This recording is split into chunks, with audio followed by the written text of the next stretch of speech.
नमस्कार शेतकरी बंधूंनो, मी किरण राजपूत। आज आपण अंधानेर गावामध्ये कृष्णाभाऊ दापके यांच्या शेतावर आलेला आहे। त्यांनी मिरचीची लागवड केली आहे। बळीराम आणि 345 या दोघांमधला फरक जाणवायचा आहे। आणि मागच्या वर्षी पण त्यांनी बळीराम व्हरायटी लावली होती आणि ह्या वर्षी पण त्यांनी बळीराम प्लस 345 लावली। तर दोन व्हरायटीमधला काय डिफरंट आहे हा पण त्यांच्याकडून जाणून घेऊ। आणि हा प्रत्येक शेतकऱ्याचा प्रश्न असतो की मिरची लावू तर कोणती लावू, बारीक लावू का ढोबळी लावू। मग बारीक लावली तर बारीकमध्ये कोणती व्हरायटी लावायची आणि ढोबळी लावली तर ढोबळीमध्ये कोणती व्हरायटी लावायची, तो प्रश्न सगळा प्रत्येक शेतकऱ्याला पडत असतो मिरची लावण्या अगोदर। तर तो फरक तुमचा प्रश्नाचं उत्तर आज मिळण्यासाठी आम्ही ह्या ठिकाणी आलेलो आहे आणि ह्या ठिकाणाहून तुम्हाला उत्तर मिळणार आहे। फक्त संपूर्ण व्हिडिओ शेवटपर्यंत बघा आणि आवडल्यास लाईक आणि शेअर करा आणि चॅनलला सबस्क्राइब करा। नमस्कार भाऊ, आपले एकदा नाव परिचय द्या। माझं नाव कृष्णा दापके, मुक्काम पोस्ट अंधानेर, तालुका कन्नड, जिल्हा छत्रपती संभाजीनगर। कधीची लागवड आपली? 28 ऑगस्टची। 28 ऑगस्टची समजा है ना। आज किती दिवस झाले समजा तिला? 2 महिने कंप्लीट होऊन 2-3 दिवस शिल्लक झाले। बरोबर। तर दोन्ही कोणते कोणते व्हरायटी लावले तुम्ही? एक बलराम आहे हां, आणि त्याच कंपनीचं युनायटेड सीड्सचं जे नवीन 345 म्हणून आलेलं आहे ते आता आपण ट्रायल बेसवरती लावलेलं आहे 2000 रोप। बरोबर आहे। तर दोन्ही मधले काय फरक जाणवतो तुम्हाला? फरक असा आहे का बलरामपेक्षा याच्या फळाला साईज पण छान आहे आणि मोठी साईजला मोठी आहे, फळदार। ती व्हरायटी कोणती तुमच्या हातातली? ही बलराम आहे, ही बळीराम व्हरायटी आहे बळीराम। आणि ही 345 आहे। दाखवा पुढे घ्या। आज हा व्हरायटी मधला डिफरंट बघून घ्या।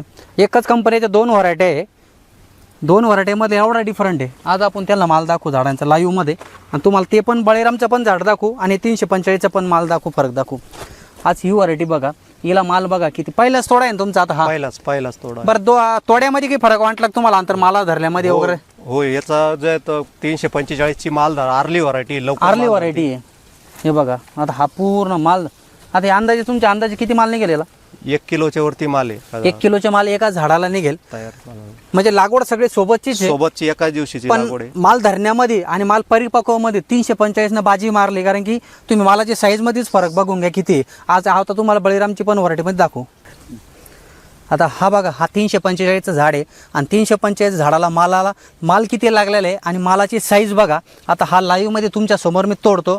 हा 345ची व्हरायटीचा माल आहे आणि हा आहे बळीरामचा। आता हा बळीराम दाखवा समोर।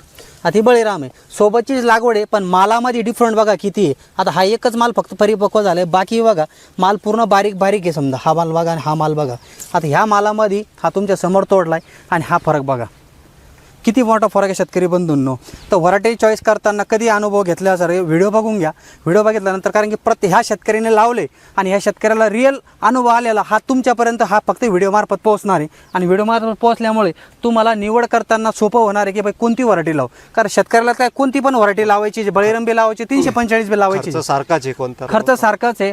दुसरी गोष्ट ही आर्ली व्हरायटी आहे। आर्ली व्हरायटी अजून मालाची क्वालिटी बघा किती। आज बाजारात जर गेली ही तर ह्या मालाला किती फरक पडणार रेटमध्ये तुमच्या अंदाजे? हा माल पटकन उचलून जातो, व्यापारी याला पटकन पहिली पसंती देतो, बरोबर, उचलून घेतला जातो। रेटमध्ये फरक पडणार आहे 100%। म्हणजे उत्पादनामध्ये तुम्हाला फरक जाणवणार आहे। कमी नाही काही झालं तर 25 ते 30% तरी आमच्या हिशोबाने ॲव्हरेजला पण फरक पडेल। ॲव्हरेज पडणारच आहे ना साहेब, ॲव्हरेजला पडणार आहे। कारण की माल हा ए क्वालिटी मध्ये जाणार आहे, रेटला बी चांगले भेटणार आहे, ॲव्हरेज बी, साईज बी, वजन पण जास्त आहे। आता हाच एवढा माल, हा माल बघा त्याला किती माल तोडा लागला तुम्हाला, याला हा माल पूर्ण याला तोडा लागला। आता हे किती माल आहे, आता हे माल फळ बघा किती कमी फळ आहे, पण याचं बघा तुम्ही, हा याच्यातलंच आहे ना आपण। आता बघा बरं, आता हे फळं मोजा तुम्ही आणि हे फळं बघा किती, हे किती जास्त फळं, हे कमी फळं असून याचं वजन बघा आणि साईज बघा, हा फरक पडणार आहे ना। व्हरायटी निवडताना शेतकरी बंधूंनो काळजी करा, कारण की व्हरायटी जर तुमची चुकीची निवडल्या गेली तर नुकसान होणारच आहे। आता हे तुमचे बळीरामचे किती बेड आहे? बळीरामचे 16 बेड आहे। आता बळीरामचे 16 बेड आहे आणि हे 345 फक्त 8च बेड आहे। तर मी तुम्हाला सांगतो की 8 बेड आणि ती 16 म्हणजे हिच्यापेक्षा ती डबल आहे, पण तरी बी ही तिची बरोबरी करणार आहे 345। कराल की नाही करणार? वाटतं तसंच, कारण मला तसंच कळतंय ना। कारण की आधी हे झाड पहा, हे पुरं झोपले जवळपास, हे झाड बघा, हे झाड पुरं झोपले, याचा माल बघा तुम्ही, याला साईज बघा, याला माल बघा, हे पूर्ण माला जवळपास हे पूर्ण बेड आणि एवढं लहान झाड आहे, पण त्याला मालाची साईज बघा, हे बघा, याला सुद्धा बघा, याला बघा, हा फरक आहे। आणि हे सेम मिड हाच बळीरामचा आहे, याला मालाला फरक बघून घ्या, हा माल बघा, याला फरक बघा। आणि झाडा डेऱ्यामध्ये सुद्धा फरक आहे, झाडाच्या डेऱ्यामध्ये, कारण तिचा डेरा पण चांगला आहे, फुटवा चांगला आहे। आता हा माल दाखवा इकडं, हा माल दाखवा।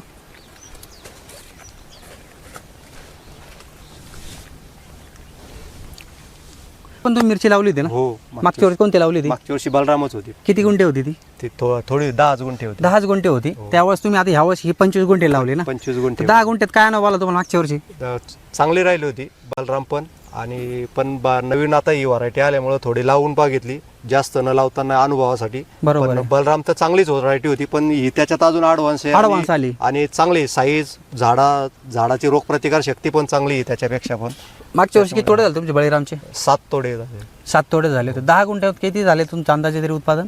उत्पादन झालं होतं समजा आपलं 1 लाख रुपयाच्या आसपास. रेट कमी असताना हो, सुद्धा रेट कमी असले सुद्धा तरी त्याचे 7 ते 8 तोडे झाले. कारण की जाड मिरचीमध्ये एवढे तोडे होत नाही शक्यतो. नाही. कारण की तुम्ही बघितलं असेल की शेतकरी बंधूंनो की मिरचीमध्ये सगळ्यात जास्त व्हायरसचा प्रॉब्लेम जास्त येतो आणि तिच्यामध्ये शिमला आणि जाड मिरची बळीराम सेगमेंटमध्ये जास्त थ्रिप्स आणि व्हायरसचा आकडा येतो. आज ह्या प्लॉटमध्ये तुमच्या व्हायरसचे झाडं नाहीच्या बरोबर आहे. बघा तुम्ही दाखवा, शेतकरी बंधूंना दाखवा इकडं वाढ. अरे नियोजन बघा किती पद्धतशीर आहे की बाई कुठेही व्हायरस नाही, कुठेही झाड गोजं झालेलं नाही, कुठं झाड खराब झालेलं नाही. कॅनर साईडला भाजीपाला जास्त प्रमाणात होतो. त्यामुळे काय होतं, थ्रिप्सची आणि व्हायरसची लागण लवकर होते. शक्यतो मिरची येत नाही. आता तुमच्या आसपास कुठे मिरची आहे का जवळपास? लावतच नाही जास्त शेतकरी. काय मेंटॅलिटी काय बा शेतकऱ्यांची? शेतकऱ्याचं म्हणणं आहे आपल्या भागात मिरची येतच नाही, कारण आपल्या भागामध्ये जे पांढरी माशी, थ्रिप्सचा प्रादुर्भाव जास्त असल्या कारणानं. बरोबर, कारण जमीन तापत नाही ना इकडे. जमीन चालू तापत व्हायच्या अगोदरच झाडं खराब होऊन जातात, पूर्ण कर्लिंग व्हायरसचा प्रॉब्लेम येऊन जातो पूर्ण झाडाला. मग हे व्हायरस नाही येणं किंवा नियोजन तुम्ही कशा पद्धतीने नियोजन काय केलंय? नियोजन म्हणजे जे तुम्ही जे सांगितले HBL चे बरेचसे प्रोडक्ट की ज्याच्यामुळे व्हायरस येत नाही असं. तर काय वापरता तुम्ही HBL काय? थ्रिप्ससाठी ओलिगो आणि कायनेटिक 4 जे झाड डेव्हलपचं पण काम करतं आणि व्हायरस पण नियंत्रणात ठेवतं. ते कायनेटिक 4 चे किती स्प्रे मारले?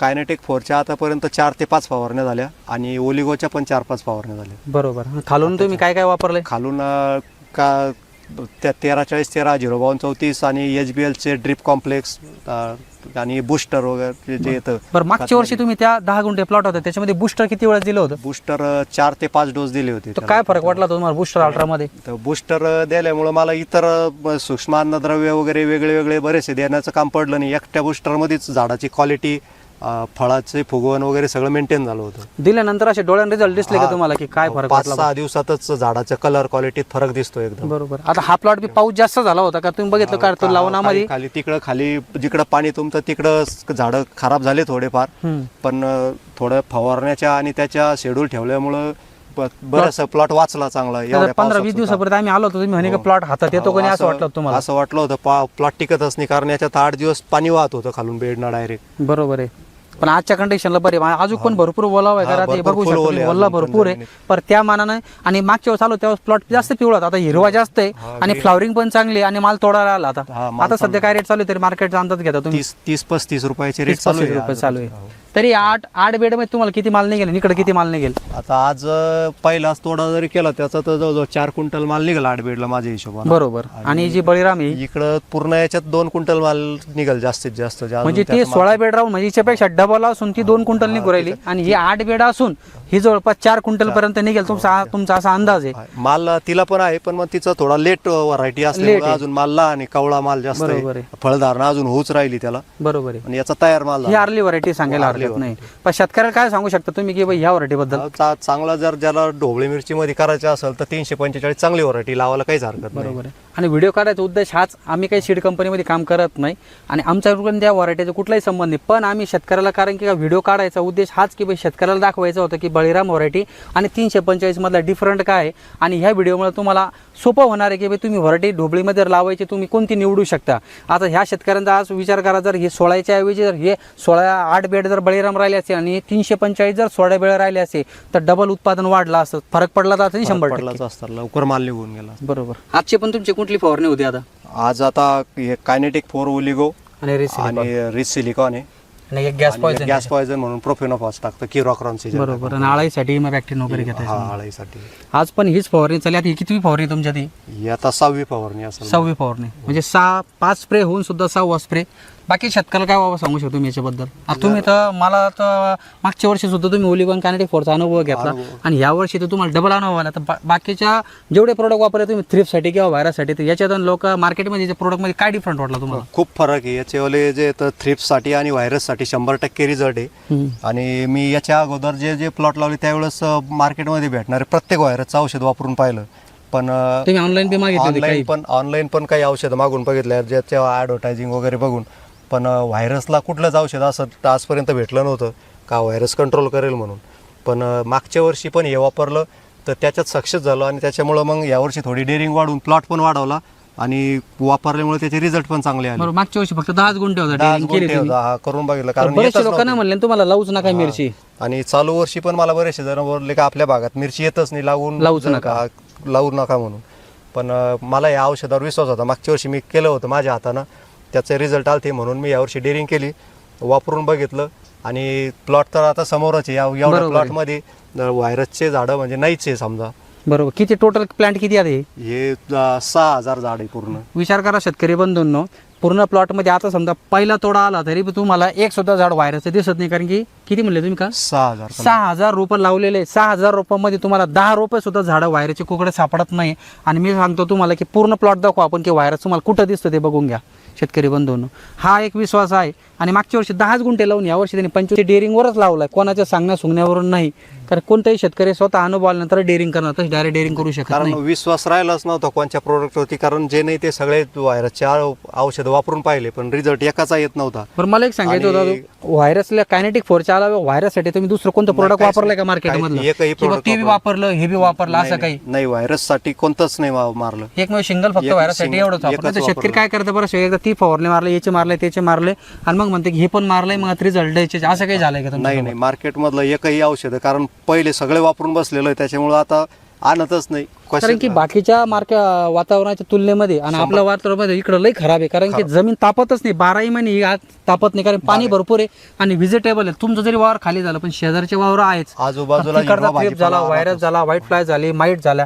इकडं असे कोणती रोग राही नाही. निमॅटोड पासून, विल्टिंग पासून, पांढरी माशी, थ्रिप्सा असो, सगळ्या जवळपास म्हणजे बुरशीनाशक, कीटक सगळ्यांचं अवेलेबल भेटेल सगळं तुम्हाला. अटक. आता ही माझ्या शेजारीची इथं मिरची होती, फेल राहिली पूर्ण, व्हायरस नाव चालले गेली. मागच्या वर्षी तुमच्या बरोबरचे प्लॉट होते ना काही? हा, फेल राहिले होते. चलो धन्यवाद.